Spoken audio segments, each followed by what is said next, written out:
लोग इस बिल को जला रहे हैं, प्रतीकात्मक तरीके से इस बिल को जला के अपना विरोध प्रकट कर रहे हैं। मैं जय मंडल, जय फूले, जय भीम के साथ इस जो बिल है उसका मैं विरोध करती हूं और मैं चाहती हूं कि जो देश की 25% महिलाएं हैं उनको भी इस बिल में हक मिले, इसलिए इस हक के विरोध में हम इस बिल को जलाते हैं।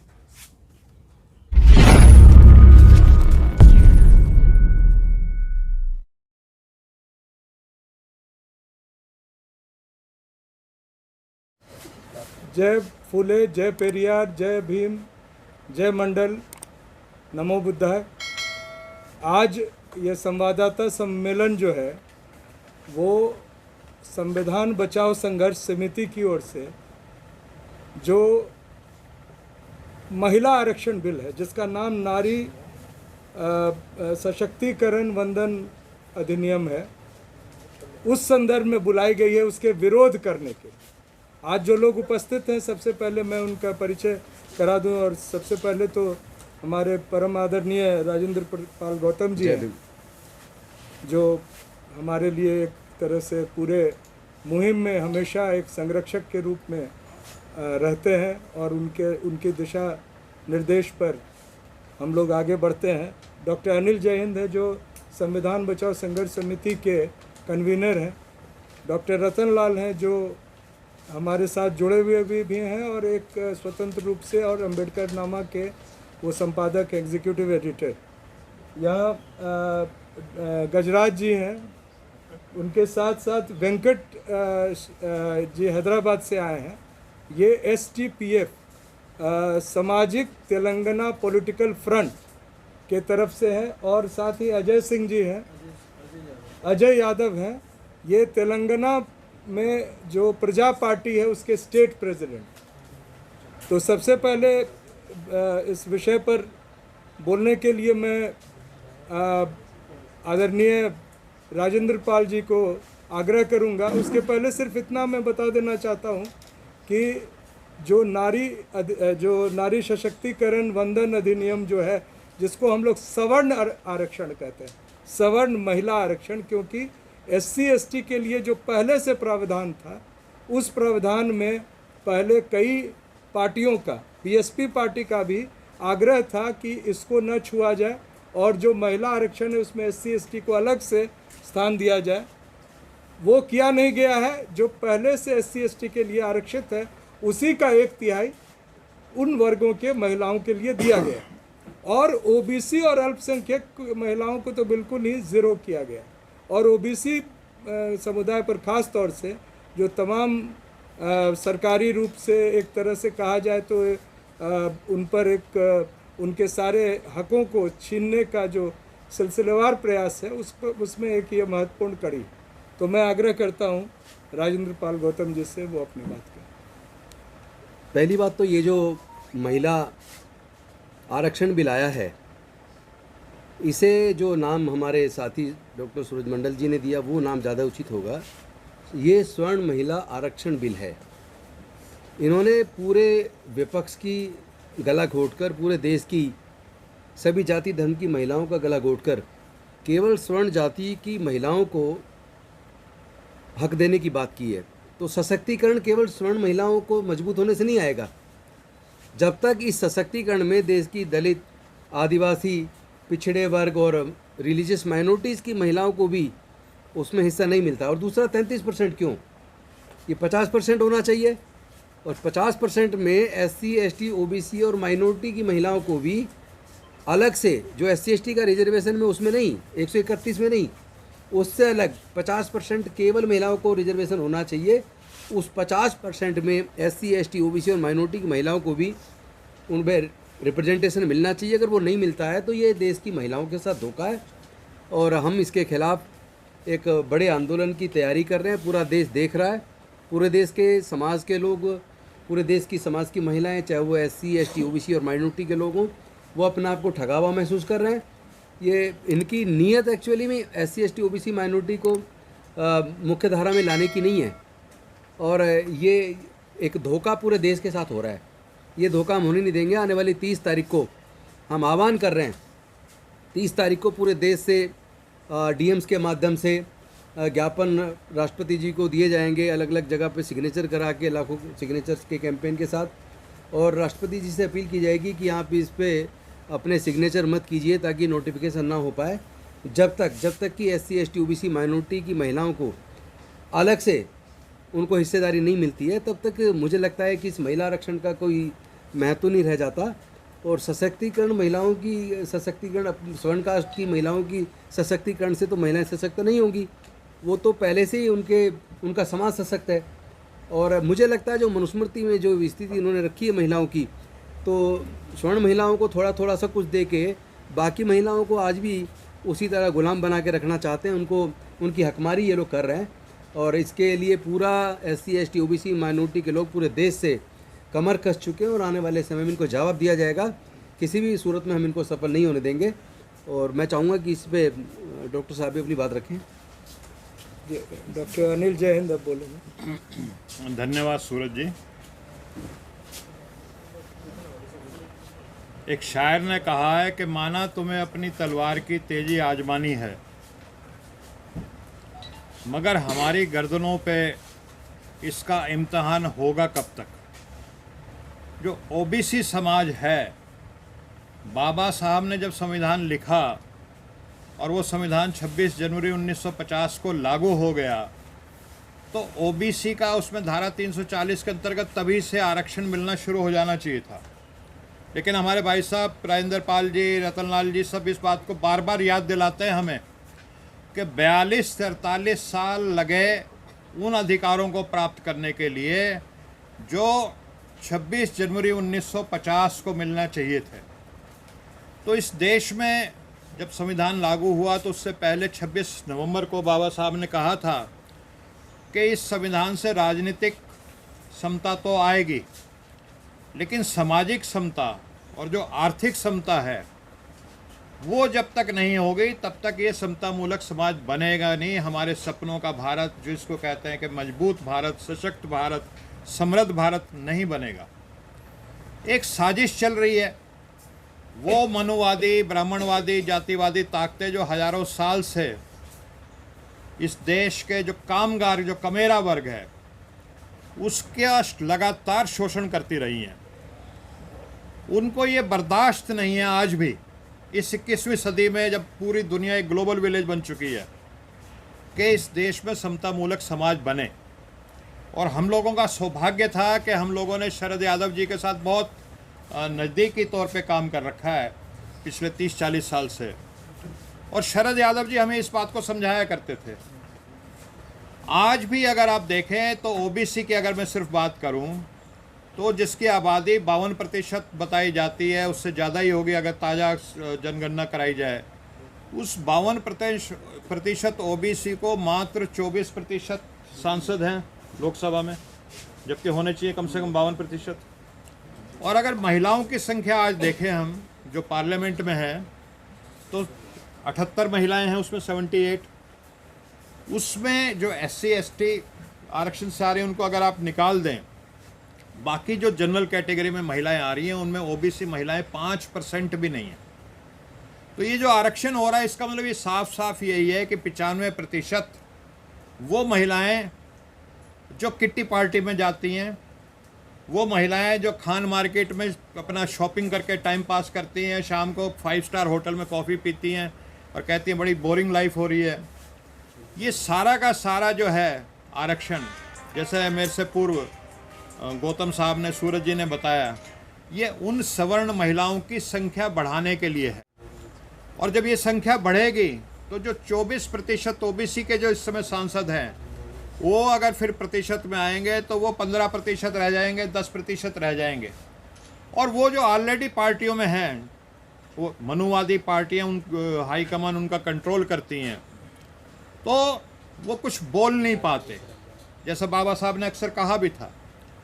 अब मोदी जी जब बन के आए तो उन्होंने कहा कि मैं OBC का हूँ और OBC का प्रधानमंत्री बन रहा है, तो देश के OBC ने बढ़ चढ़ करके मोदी जी का साथ दिया, भारी संख्या में OBC के उनको वोट मिले। एक उम्मीद थी, OBC के लोगों को उम्मीद थी कि 15 लाख भी मिलेंगे, 2 करोड़ नौकरियां भी मिलेंगी, लेकिन जो OBC के अटके हुए काम है, जो ओबीसी का कल्याण नहीं हो रहा पिछले इतने 60-70 सालों से, वो कल्याण भी होगा क्योंकि हमारा एक ओबीसी का भाई प्रधानमंत्री बनेगा।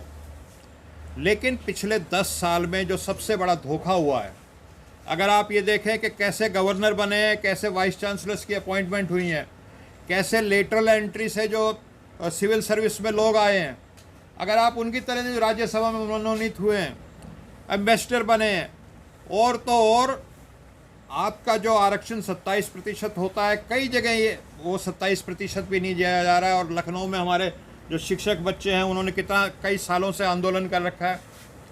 ये सब हो रहा है। सबसे ज़्यादा जुल्म लेने पड़ेंगे और ओबीसी महिलाओं को हम न्याय दिला के रहेंगे।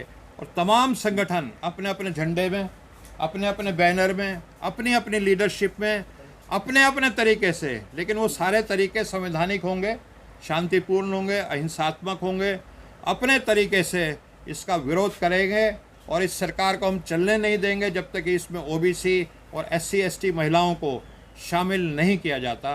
धन्यवाद। डॉक्टर रतन लाल जब हमें समर्थन दे रही हैं, साथ में जस्टिस V ईश्वरैया हैं, उन्होंने एक और चूँकि वो बहुत अधिक सोशल मीडिया पे नहीं है, लेकिन एक YouTube चैनल को बुलवा कर उन्होंने इंटरव्यू दिया है और उन्होंने भी आह्वान किया है पूरे देश में कि 30 सितंबर को इसका प्रतीकात्मक विरोध हो या पुरजोर विरोध हो, विरोध जरूर किया जाए।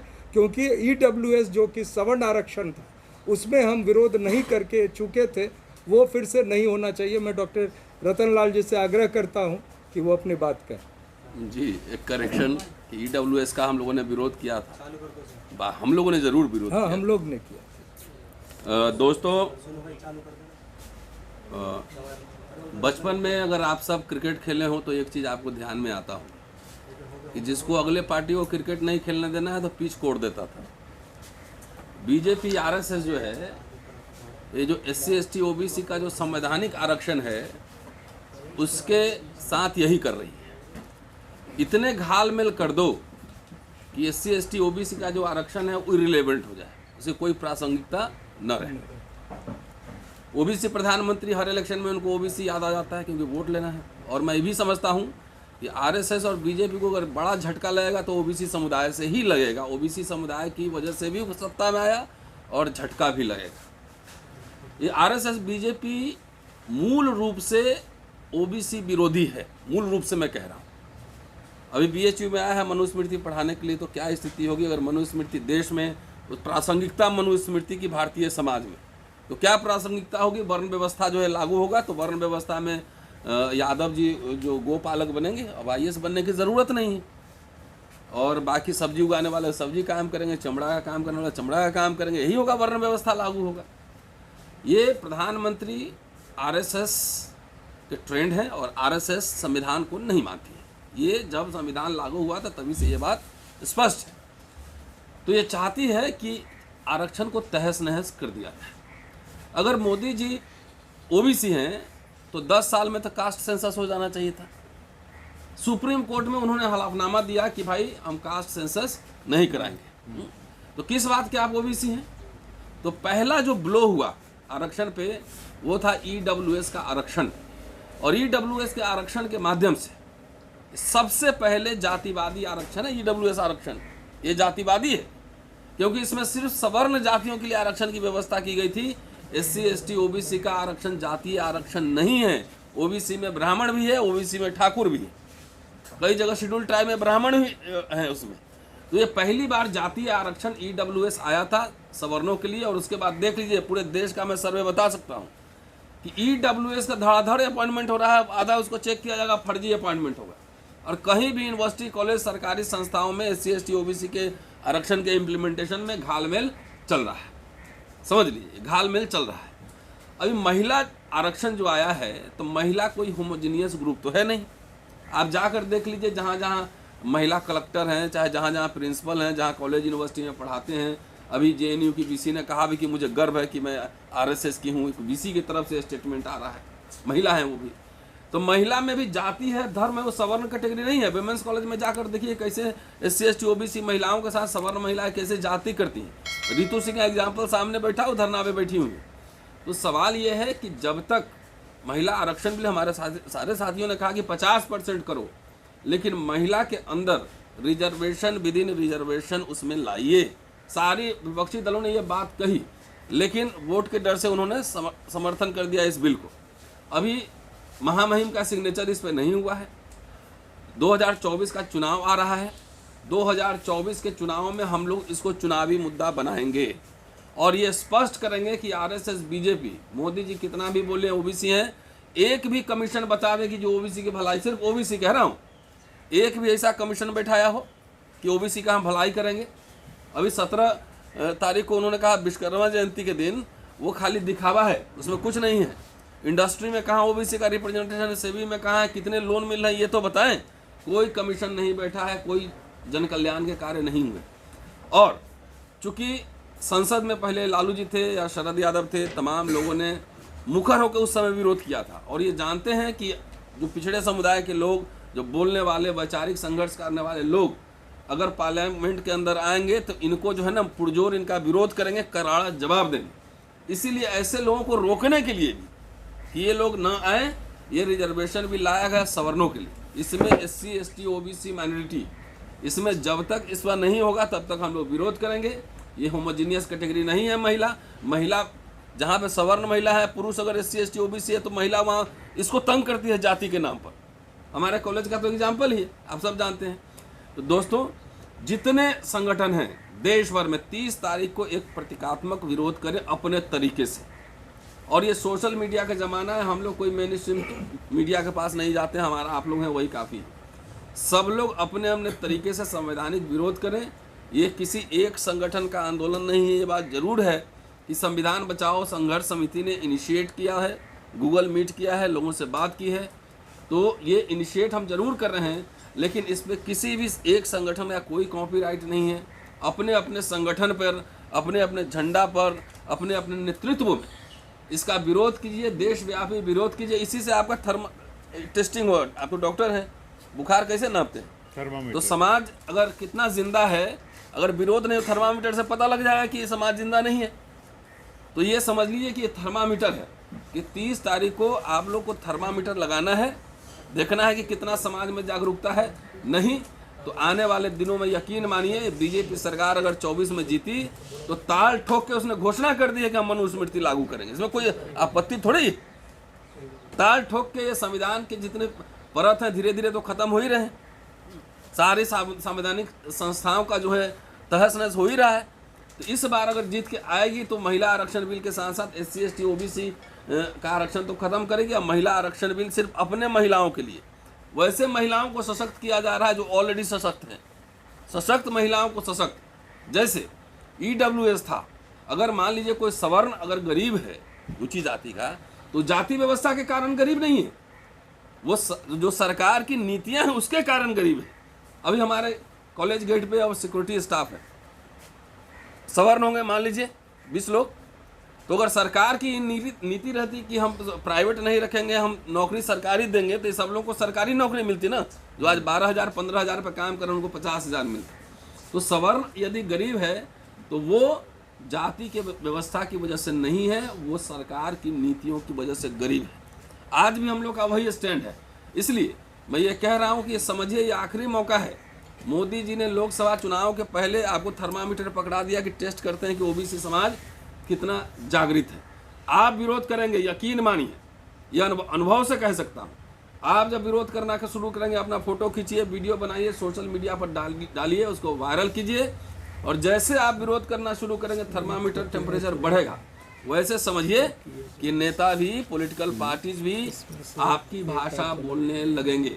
जिसका समाज जिंदा होता है, जिसका समाज सड़क पे होता है, नेता को मजबूर हो कि वो भाषा बोलनी पड़ती है। इसलिए 30 तारीख को अपने अपने हिसाब से इसका विरोध करिए, अपने अपने हिसाब से, अपने अपने सोशल मीडिया पे आप प्रेस कॉन्फ्रेंस कीजिए, अपना बैनर लगाइए। यहाँ इसलिए हमने कोई बैनर नहीं लगाया, यहाँ पे कोई भाई, सब फ्री है, ये सबके लिए फ्री है, सबका संगठन है, सब अपने अपने हिसाब से इसका विरोध जरूर कीजिए। शुक्रिया।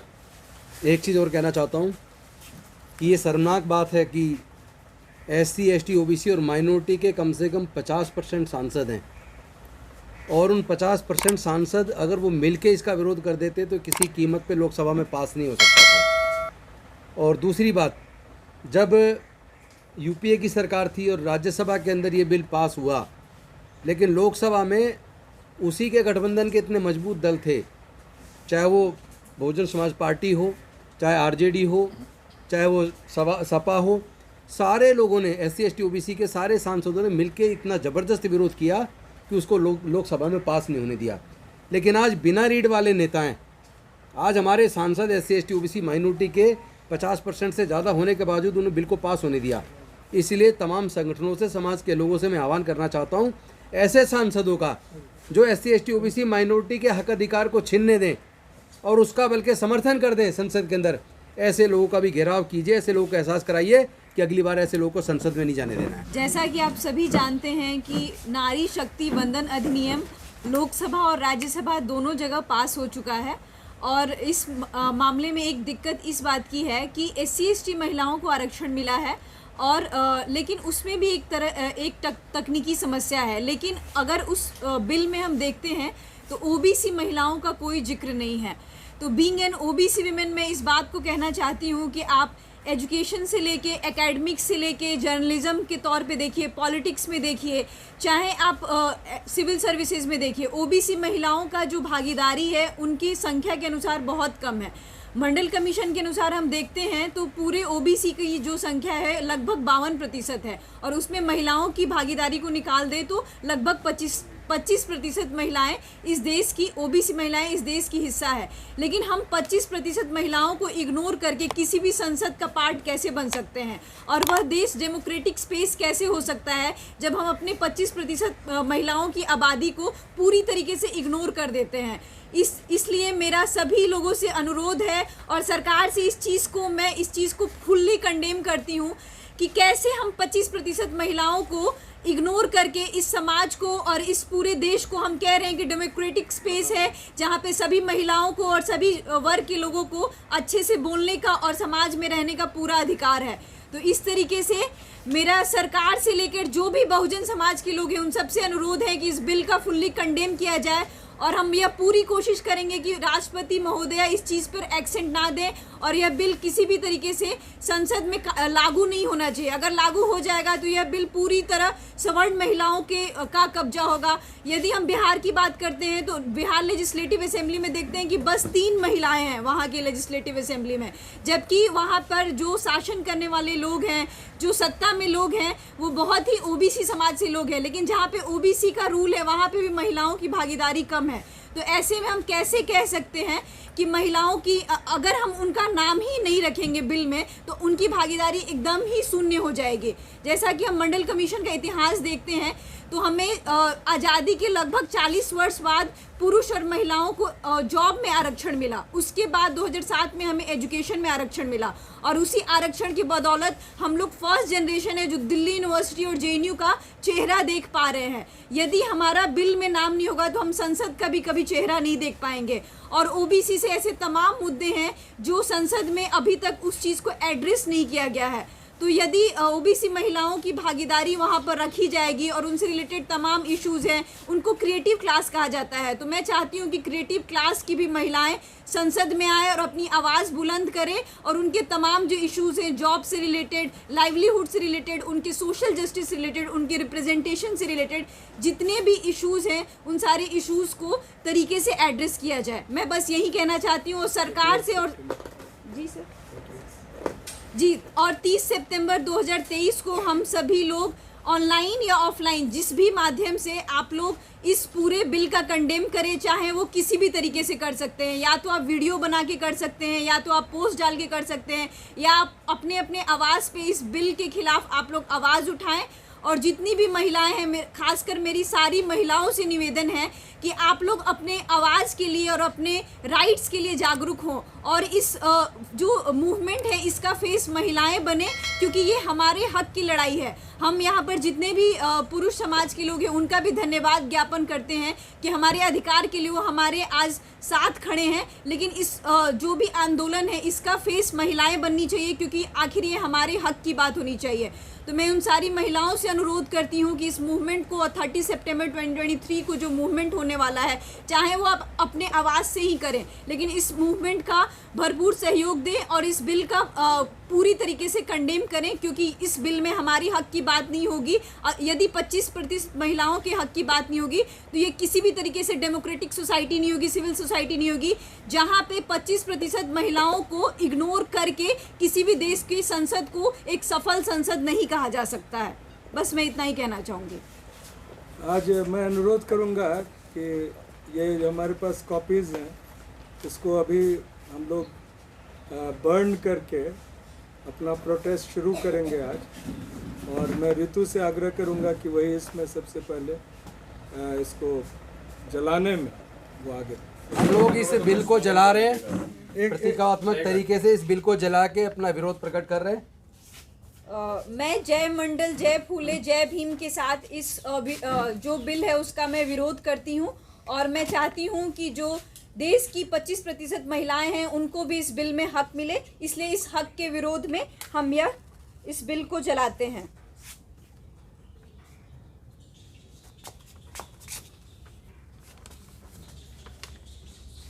डाल दीजिए, हाथ में लग जाएगा। सर के हाथ में आग। पीछे आ जाइए, पीछे हो जाइए, पीछे हो जाइए। ठीक है, ठीक है, ठीक है। Thank you.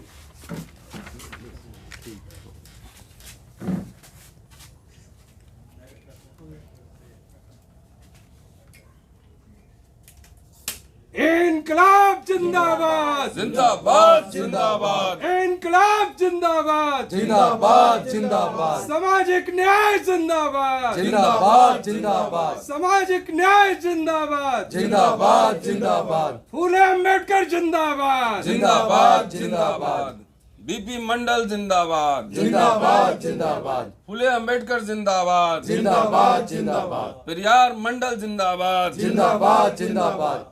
शुक्रिया। शुक्रिया।